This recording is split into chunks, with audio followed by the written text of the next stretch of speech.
We have the acronym PLAE, PLAE. And if you're not sure what to do, play with your children, which is presence. LA is loving attention, and E is empathy. And if you do that, whenever you're not sure, you tend to do, okay, like you said with your daughter, just being present with her was really so contributed so much to her. So powerful. And sometimes we think we're not doing enough if we're just sort of present. We got to do something more. Hi, this is Danae. I'm the founder of Simple Families. Simple Families is an online community for parents who are seeking a simpler, more intentional life. In this show, we focus on minimalism with kids, positive parenting, family wellness, and decreasing the mental load. My perspectives are based in my firsthand experience raising kids, but also rooted in my PhD in child development. So you're going to hear conversations that are based in research, but more importantly, real life. Thanks for joining us. That voice you heard in the intro is Dr. Matthew Lederman. Together with his partner, Dr. Alona Pulde, he created the medical program used in the Forks Over Knives documentary, which many of you probably watched him in. They're the authors of 6 books, including the co-authored New York Times bestseller, The Forks Over Knives Plan, and their new book, Wellness to Wonderful. While they started off focusing on nutrition and lifestyle medicine, they've now moved to incorporating a more holistic view of wellness, which especially includes connection. Today, Dr. Lederman and I are talking more about connection and the impact on our physical and mental health. But before we get into that, a 1-minute word from today's sponsor, Prep Dish. Prep Dish is a meal planning service. Each week in my inbox, I get a 3-page PDF. The first page is the ingredient list, which I use to add the ingredients to my shopping cart online. The second is the prep day list, which is about an hour that I spend prepping the foods that are going to be cooked for the week. And the last page is the dish day list. And this is how I actually get the food on the table, which usually only takes about 15 minutes. By dividing meal planning up into these 3 sections, I'm so much more prepared for the week to come. Especially the prep day duties, because the time that I can do those is flexible. So I can almost always incorporate my partner on the weekend or in the evenings, so I don't feel so alone in it. Prep Dish has significantly reduced my weekly meal planning stress, and I lean especially hard on their weekly superfast menus. If you want to try it out, go to prepdish.com/families and you'll get 2 weeks free. prepdish.com/families. Thanks for tuning in. I hope you enjoy my chat with Dr. Lederman. Hi, Matt. How are you? I'm good. How are you doing? I'm good. Thanks for chatting with me today. Thanks for having me. I appreciate it. Yeah. So tell us a little bit about how you got here, your journey from medical school until where you're at today. Yeah, I don't think the podcast is long enough for that journey, but basically always been thinking outside the box and trying to just make sense of when things feel like they're working and when they're not, and then figuring out alternative pathways to just thrive more, right? Whether it's with my own health or my family's connection and health.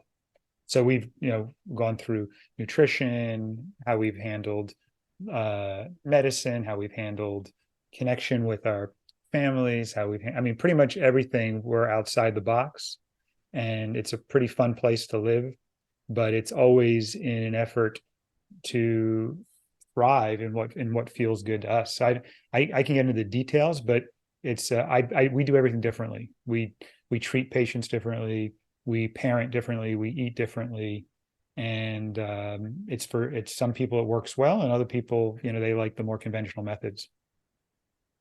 So this book, Wellness to Wonderful, is this your 5th book? Our 6th book, actually. 6th book. Yeah. Okay. So this is a book that really expanded how we view health, and how we brought in connection is a big part of it. I got my certification in nonviolent communication to be a certified trainer through CNVC.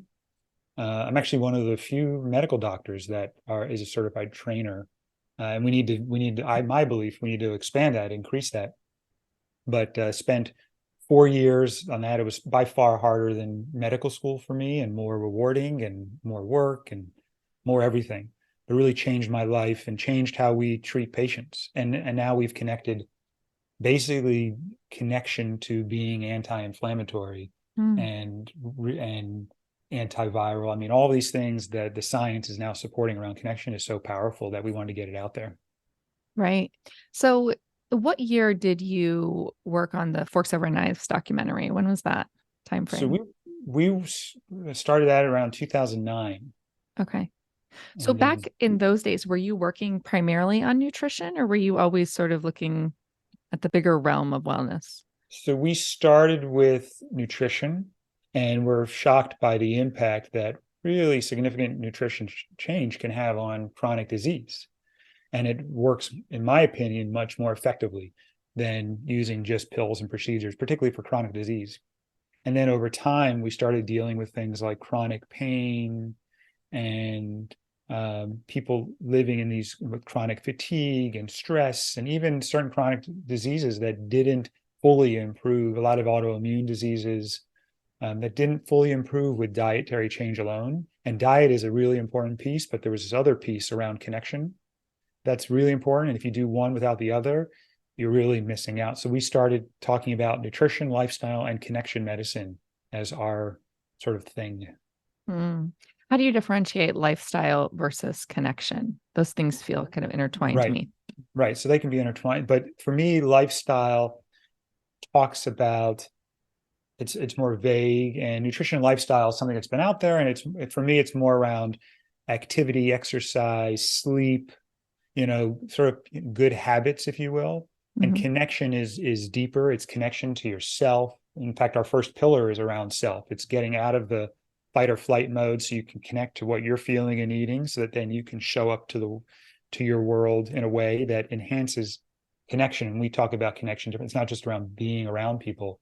It's around really sharing yourself authentically in a way that brings you closer together, and the other person receives it as a gift instead of what we all fear, which is it's going to push them away, or they're going to judge us. So there's a way to do that, and that's where nonviolent communication really came in. And it was really remarkable to see, not only did it feel good and it changed my relationship with my kids and my wife and myself, but then to see that it has impacts on physical disease. And we said, hey, we can't look past this at all.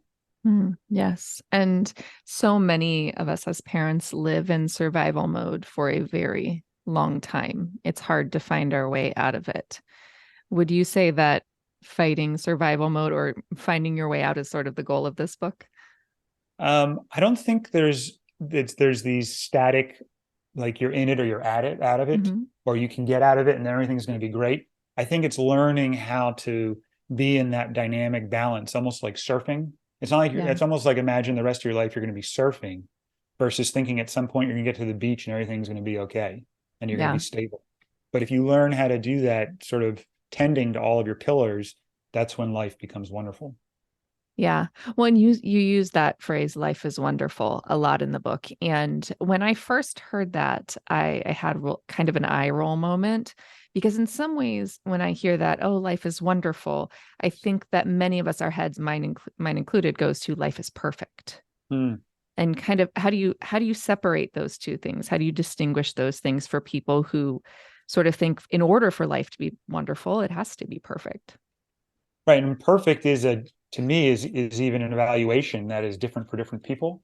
Mhm. And I don't, we think about more around, hey, am I connected? It's more of an active process than, hey, I'm going to get to this perfect life. That's not what we mean. I'm glad you brought that up. For me, it's about, am I connected to myself authentically? And can I share that and be myself fully with the people around me that I care about most? And how do I do that if that's important to me? To me, it's life is wonderful, not when you're on this path and only on this path. It's actually being able to identify what the path looks like, identify when you're off the path, and know how to get back on, and know that life is constantly this process of being on it and off of it. And it's that balance. Like, so even when I'm sad and having or feeling hurt or lonely, life can be wonderful in that state, or life can be miserable and I can suffer. So, for example, if I'm holding that pain alone, I'm going to increase suffering. If I'm stuck in judgments in my head versus connecting to my heart and letting that pain sort of process and flow through, there's going to be, life is going to be more wonderful when I do that versus I'm staying in judgments and in my head, for example. So it's not the absence of unpleasant emotion. it's how we navigate the unpleasant emotion that allows this flow of life to continue, that dynamic process that we talk about. I highlighted a quote from your book that says, "It's not the truth of a person's story that matters. It's the pain in their heart as a result of that perception." Mm.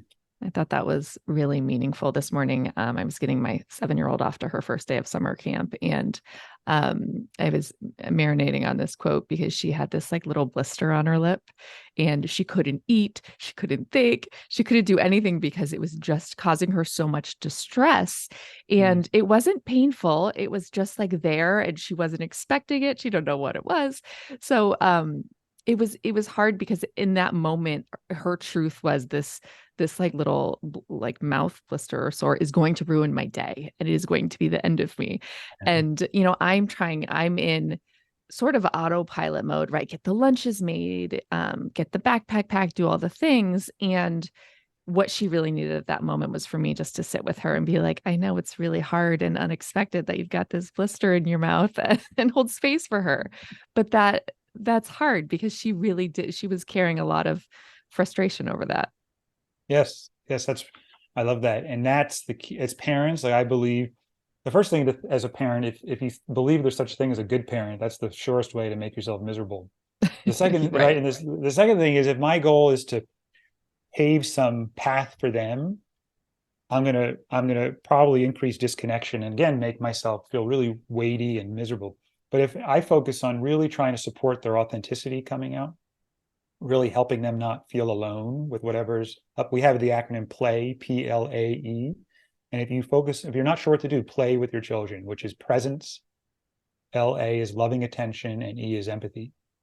And if you do that, whenever you're not sure, you tend to do, okay, like you said with your daughter, you just being present with her was really so contributed so much to her. It's so powerful. And sometimes we think we're not doing enough if we're just sort of present. We got to do something more. Yeah. Yeah. And in fact, the children actually will start. I found my daughter, then they start to worry about you. So when Mm. you're present with them, they don't have to manage you. And to my surprise, this happened. My daughter was sick the other day, and she was in the bathroom and really not feeling well. And I looked at her for some reason, and I just felt this urge to say, I'm okay with your pain. Mm. And she looked at me, and I said, I'm okay that you're hurting. And she looked at me and said to me, right, that she says, oh, Dad, thank you. And she explained, she said, Dad, I sometimes don't want to ask you to sit with me because I worry that you're going to feel bad for me. Oh, wow. She was able to voice that. And she said, so I'm sitting there. And I said, yeah, just let me know if you need anything. But this way you don't have to handle your pain alone. And Yeah. she was so relieved from that. Yeah. Just sitting there holding space for each other in many Yes. ways. And not having to be alone, but not having the pressure of fixing it either. Yeah. Yeah. And I think that pressure to fix it, that's something that many parents we put on ourselves, wanting the pain to go away as quickly as possible, emotional, physical, Yes. Because you a name lot of it. times we think that's our job. We got to fix it, make Mm-hmm. it better. And a lot of times that's what they come to us thinking they want, but really it doesn't land well. And it's okay to try and then say, oh, that didn't land well. We tell people, you know, don't just do something, stand there. Mm. Instead of don't just stand there, do something, right? We reverse that. Don't just do something, stand there. And that to Yeah. me is sometimes reminds me of, hey, can I just be present with them? What a gift. Yeah. I've heard of it called masterly inactivity, right? Hmm. So being a master of being inactive, just, being there doing nothing on purpose, Right. which might be harder than anything for some of us, myself included, those who want to jump in and do all the things and fix all the things. It's so hard, right? Yeah. Yeah, absolutely. Um, you've mentioned nonviolent communication, and I want you to explain that a little bit more. I don't think most of the listeners are going to be familiar with what that is. I think many of us are thinking, oh, we're not communicating violently, so we must be doing the thing. What do you mean by NVC? Can you tell us more about that? Yeah, so MVC is about transforming what we talk about STD, what you say, think, or do, right? So transforming what you say or how you say it, how you think, and then what you do so that you bring a quality of connection between you and this other person, or even within yourself. You bring a quality of connection that when that quality connection is present, it makes giving and receiving flow naturally. In other words, we care about each other's needs so much that giving to you is meeting my needs, and receiving from you is also meeting my needs. But it's really about a feelings and needs vocabulary, and needs-based consciousness. And once we care about each other's needs, then what needs to happen will actually naturally happen. And for parents that haven't heard about this, they're like, how's that really going to work? Right? They don't believe that that's even possible. And I mean, we can get into that, but it actually really is. And it makes life so much more wonderful. And in fact, it makes, I've worked with a lot of parents, right? The teenage rebellious years are a symptom, in my experience, of the lack of focus on this quality of connection as the priority. Right? If your focus instead is on, I got to get what I want, you've got to listen to me, there's a right and a wrong, you should or you shouldn't, there's a good and a bad. If that's your paradigm, you're setting yourself up for this rebel submission dynamic instead of this quality of connection dynamic. NVC teaches you how to create this quality of connection focus. We're going to pause for a 1-minute word from today's sponsor. Our first sponsor is KiwiCo. KiwiCo believes that every kid is naturally creative and curious, and that hands-on experiences build creative confidence and problem-solving skills. And they bring seriously fun learning for kids of all ages. As an adult, I love engaging in these activities with my kids. They're meaningful, purposeful, and I always walk away having learned something new. My kids' favorite recent project was the domino machine, which they built, and actually the machine/robot would set up the dominoes for them. Projects like this leave them feeling confident and capable and excited to take on new things. So redefine learning with play. Explore hands-on projects that build creative confidence with KiwiCo. Get 50% off your first month plus free shipping on any crate line at kiwico.com/simple.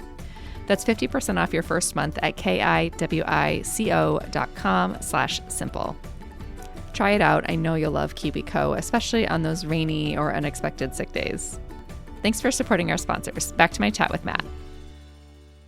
I have been interested in learning more about nonviolent communication for some time, so I'm curious to learn more about it from you. Can you give us an example of what that might look like, maybe how that would play out in a situation with one of your girls? Yeah, I can, or you can put me on the spot here. You can give me an example of a conflict or in your house, or a common conflict that you hear, or something you imagine sure. listeners. So we have a recurring issue of my kids arguing in the backseat of my car while I'm driving. How would you NVC that situation? So I would start with connection to myself. We always talk about sharing. Again, if I'm focused on this, trying to stop them from arguing, I'm outside of this focus of quality of connection.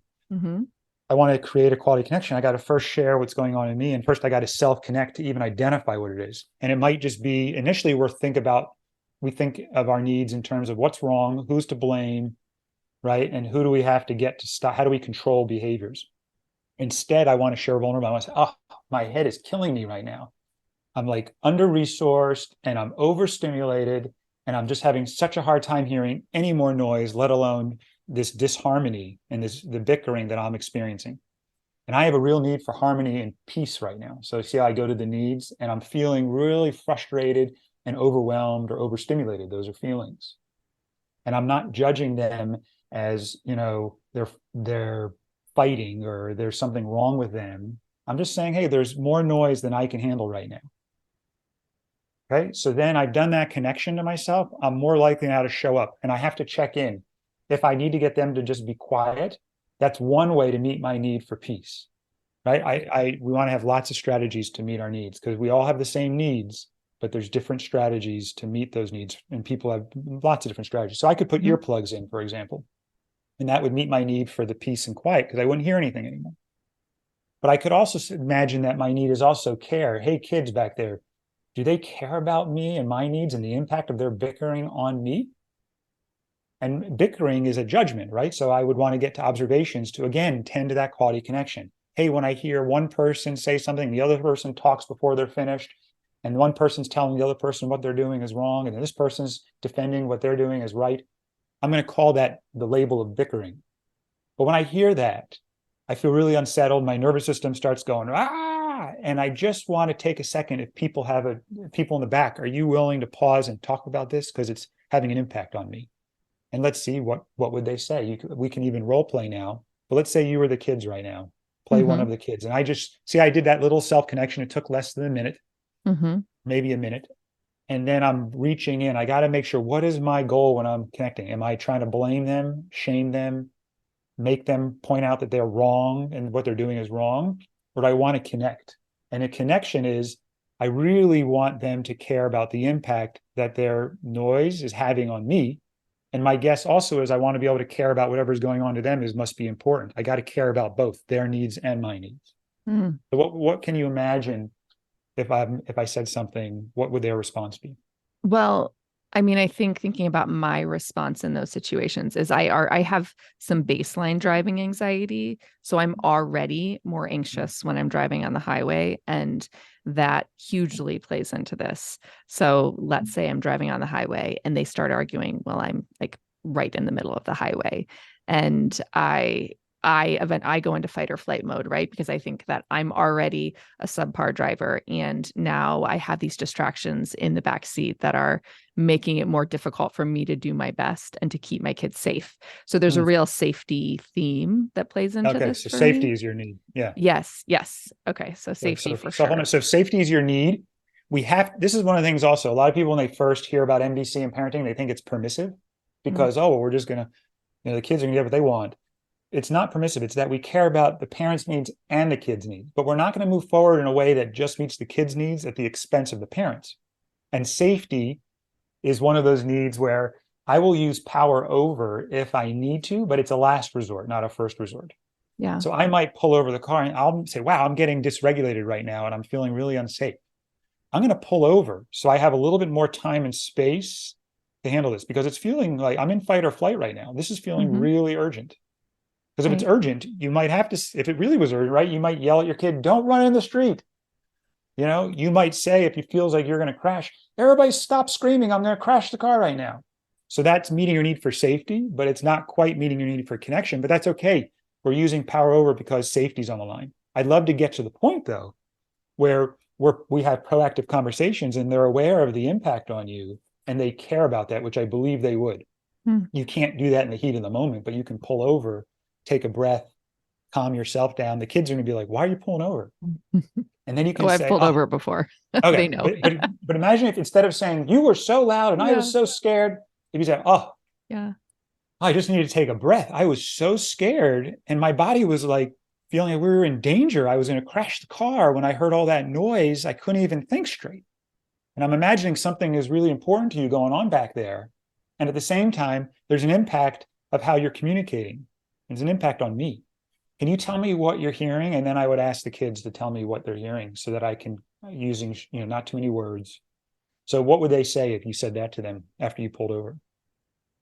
Well, I mean, I think if I was able to stay calm and up until the point where I intervened with them, right? Like, I think if I'm pulling over, usually I'm pretty frustrated by the time I'm Okay. pulling over, right? So I think in this sort of situation where I'm imagining how this would go, if I was able to stay calm to the point where I could pull it over and talk it out with them, which usually wouldn't be on the side of the highway in traffic, then I think yes, because if I'm calm, they're calm, right? So usually, I mean, in with me, like if I'm calm with them, they're calm with me, even if they're bickering with each other, Got they it. would most likely still be calm with me as long as I'm calm with them. But the minute I raise the temperature, then they start to raise the temperature with me. So kind of looking at that So mirroring they're that they do. co-regulating with you. Yeah. Yes.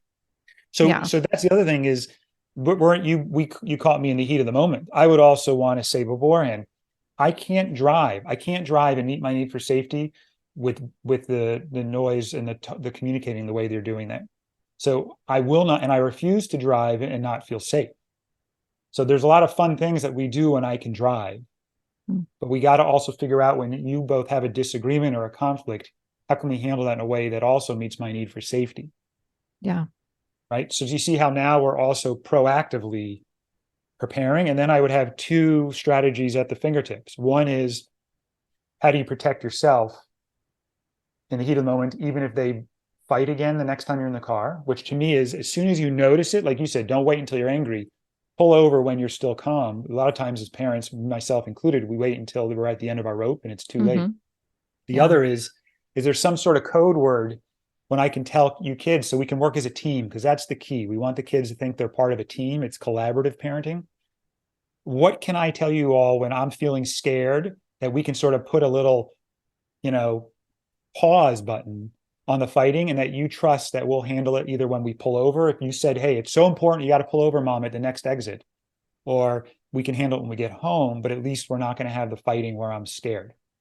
Right, right. Well, and also part of that self-work, I think, for me is realizing that that fear is it's a bit overinflated, right? Just because they're fighting in the back seat doesn't mean that I'm actually at more of a risk of getting into a car accident. That's my perception, I think, that sort of evolves out of my fear.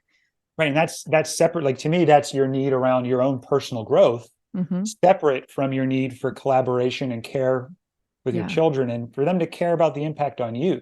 Hmm. I think there's lots of needs here that you're holding at the same time, which just adds complexity, but it's still a beautiful quality of connection that can happen there. Yeah.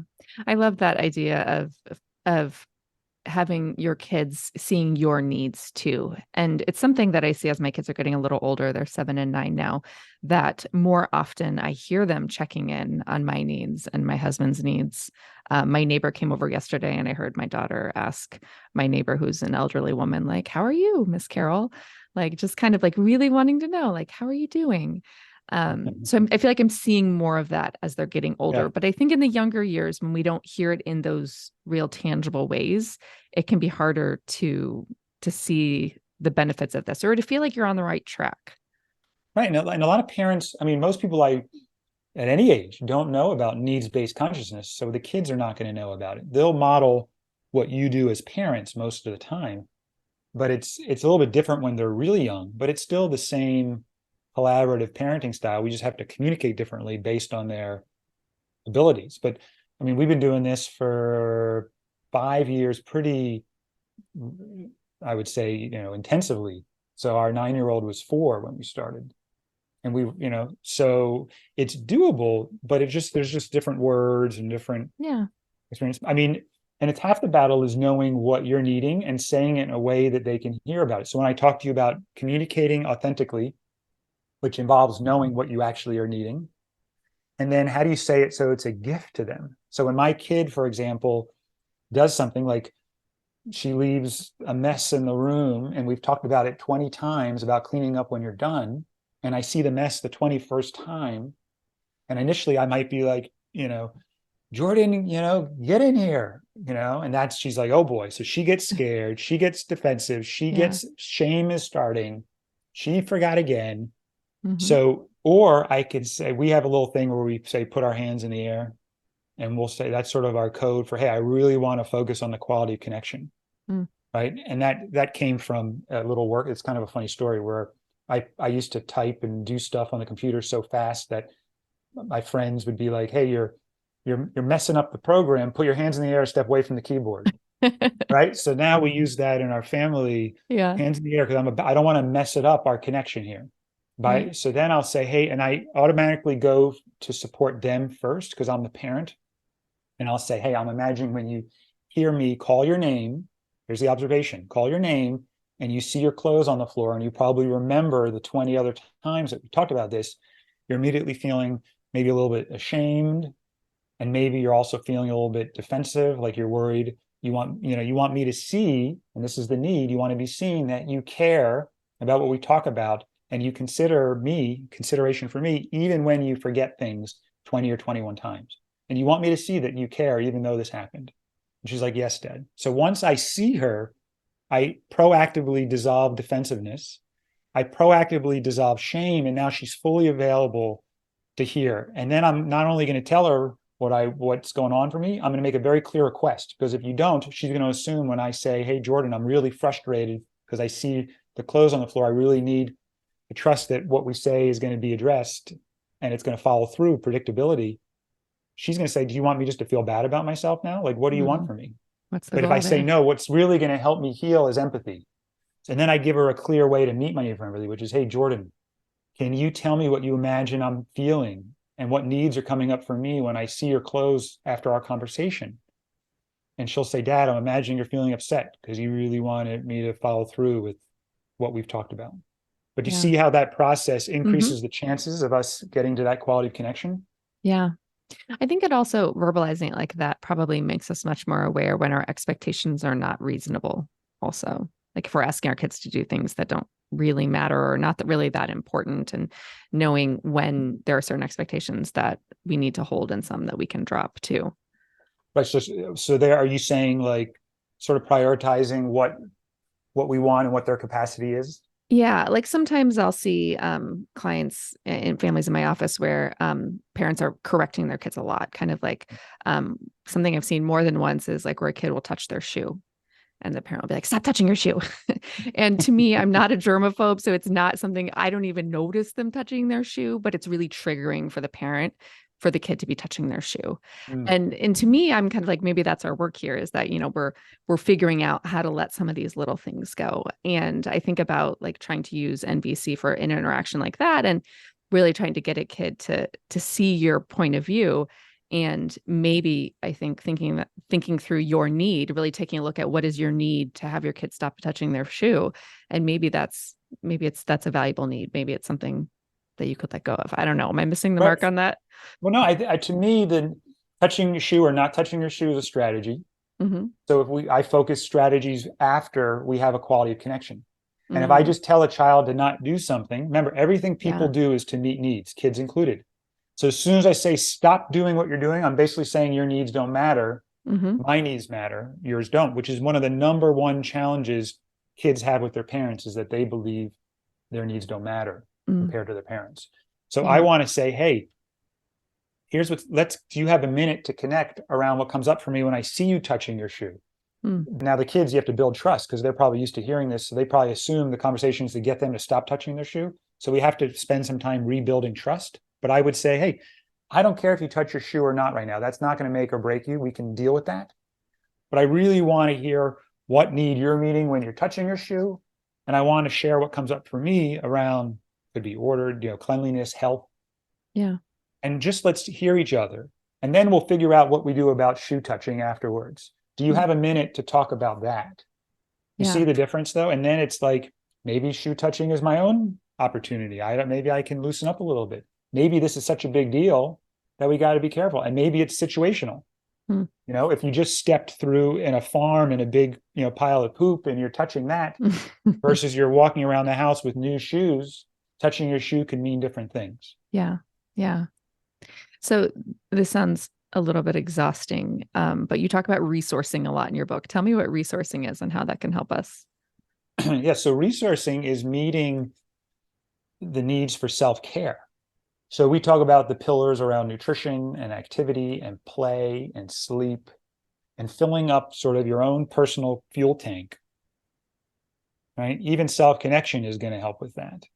And everybody needs to be resourced. So we actually have something with our kids where we talk about a shake, and it's our resource shake.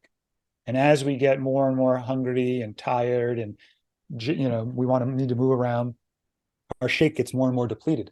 So we'll even ask them, how full is your shake? And they'll say, it's only about half full, Dad.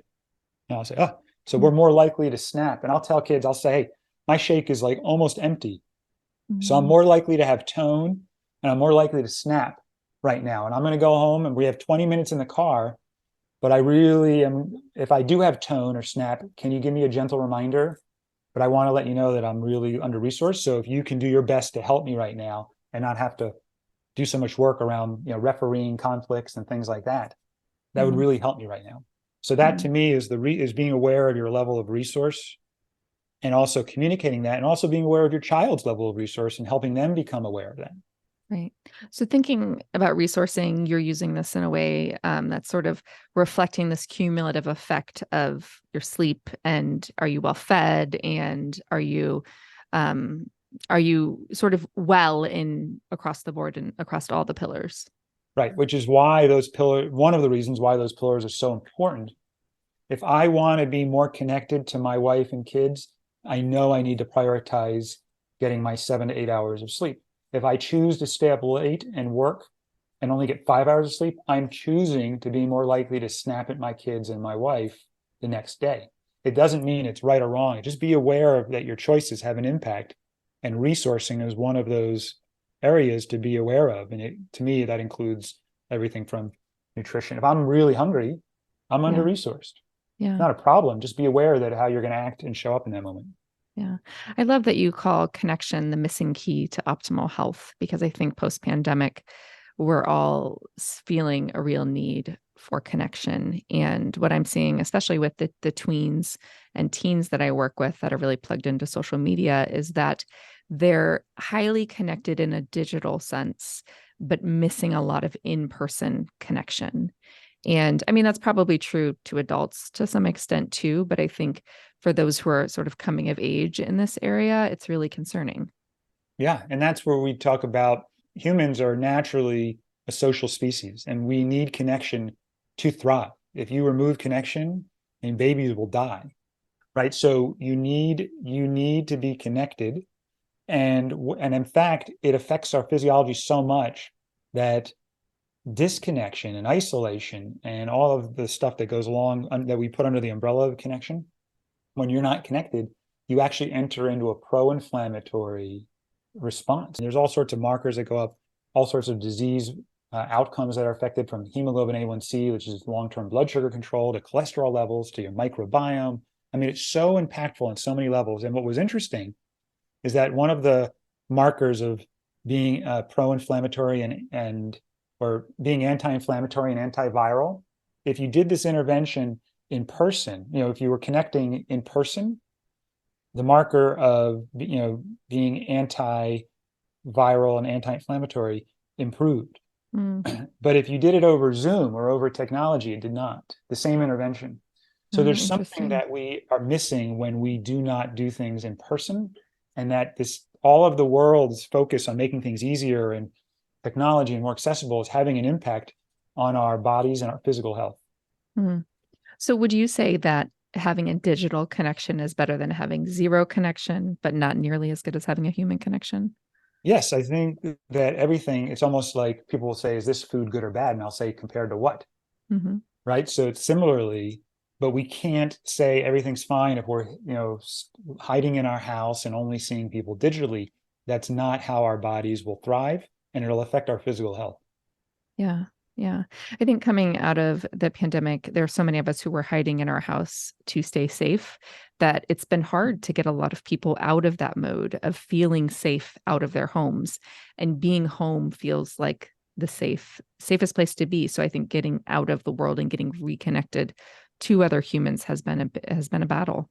Right. Because in general, we think of sort of one piece of the puzzle, and we focus just on that. And that's how the healthcare world focuses. I mean, you take a pill and it might affect one pathway, but you don't talk about the 20 other pathways that it affects as well. We call those side effects.